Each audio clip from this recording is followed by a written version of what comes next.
Berada di kota Makkah Al-Mukarramah, Masjidil Haram merupakan masjid pertama yang dibangun di muka bumi. Sejarah Masjidil Haram tak lepas dari pembangunan Ka'bah yang merupakan arah kiblat bagi umat muslim dalam melaksanakan ibadah sholat. Sebagian muslim percaya Ka'bah dibangun sejak Nabi Adam, sedang sebagian lain baru dibangun oleh Nabi Ibrahim dan putranya, Nabi Ismail. Bangunan Ka'bah ini sempat rusak akibat banjir yang terjadi pada masa Nabi Nuh. Kemudian Ka'bah dibangun kembali oleh Nabi Ibrahim dan putranya, Nabi Ismail. Hingga pada masa Nabi Muhammad, yang dimaksud Masjidil Haram adalah hamparan tanah di lembah seluas 1.500 hingga 2.000 meter persegi dengan bangunan Ka'bah di tengahnya.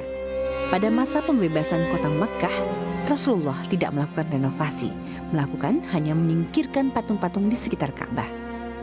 Pada masa kekhalifahan Umar bin Khattab, barulah dilakukan perluasan lokasi Masjidil Haram di tahun 634 hingga tahun 644 Masehi. Umar bin Khattab juga memerintahkan pembangunan dinding pembatas dan pintu-pintu masjid, termasuk melapisi lantai tempat tawaf dengan batu kerikil.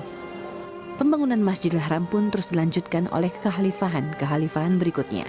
Selain menjadi lokasi Ka'bah, Masjidil Haram merupakan tujuan utama ibadah haji. Rukun haji, tawaf, dan sa'i dilakukan di sini. Berada di tanah haram atau tempat di bumi yang paling dicintai Allah Subhanahu wa Ta'ala, Masjidil Haram dijaga ribuan malaikat. Kawasan ini tidak dapat dimasuki oleh Dajjal atau Al-Masih palsu. Melaksanakan sholat di Masjidil Haram juga akan mendapatkan 100.000 kali lipat kebaikan dibandingkan melaksanakan sholat di masjid lain kecuali Masjid Nabawi dan Masjidil Aqsa. Saat ini Masjidil Haram merupakan masjid terbesar dan termegah di dunia. Masjid seluas 350.000 meter persegi ini terdiri dari 3 lantai dan mampu menampung hingga 1 juta orang.